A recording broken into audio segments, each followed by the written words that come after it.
Welcome to Subramani.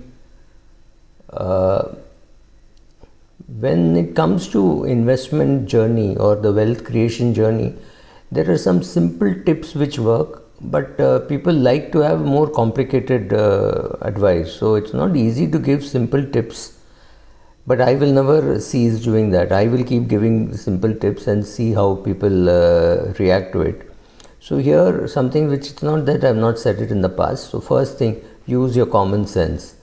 There's always common sense available. Look around, see what is happening.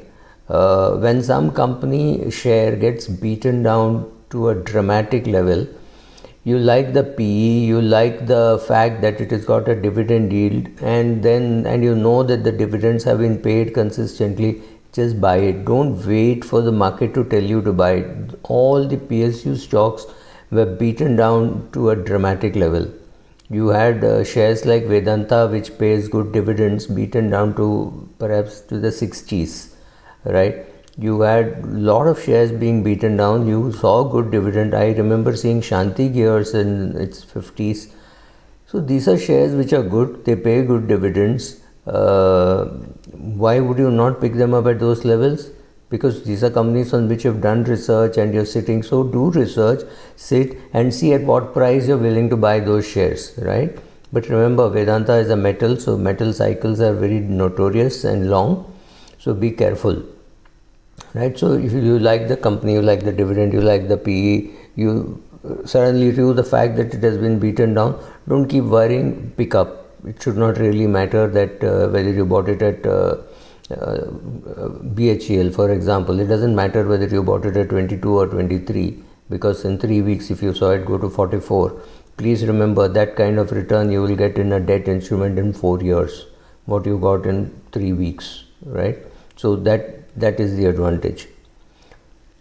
Be a contrarian. Everybody tells you to be a contrarian. For example, everybody is now selling Indigo. It's a good time to be buying Indigo, right? At 225 rupees, everybody thought that Bharti Airtel was finished and nobody was buying. But at 500, everybody sees it as a share which is going to at least double, because it will go to a price of 1000. How can you have infra without telecom? Great. But the same questions people will ask tomorrow.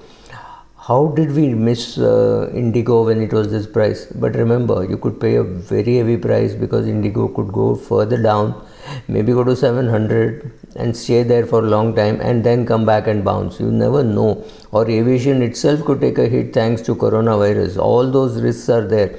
So being a contrarian is not easy. It is very easy to say be a contrarian, and being a contrarian does not mean crossing the road when the signal is red. You still have to be careful about what you're doing, and you have to know when you're buying a value share, you have to know how there will be value unlock. So you should know it, but being a contrarian is not so difficult, but you need tremendous amount of patience for that contrarian view to be held to be right.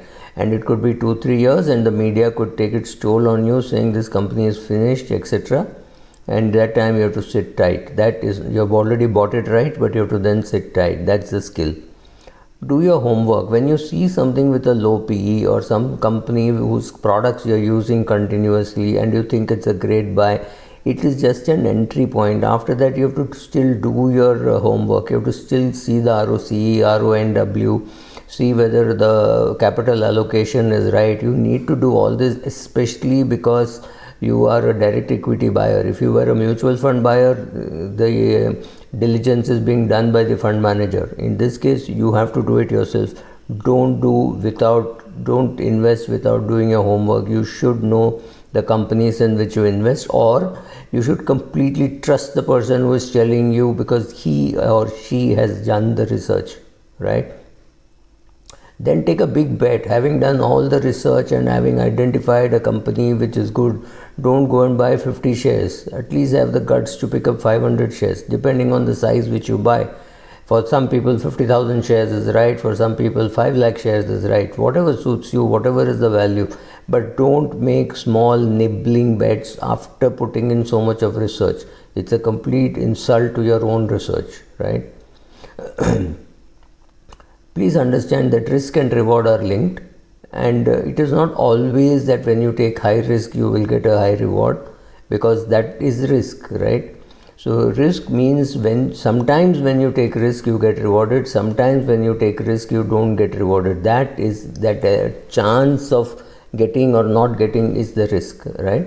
So be careful about the rewards and be careful about the risk. Of course the rewards look very attractive, but it is necessary for you to look at both the risk and the reward and realize that okay, I cannot get that reward unless I take too much of risk. Understand that relationship regularly. Don't think once upon a time I knew it, now it doesn't matter. It does matter. See how much of money you want to risk to get that reward. If the reward or the upside is not much, then don't risk too much. Thank you.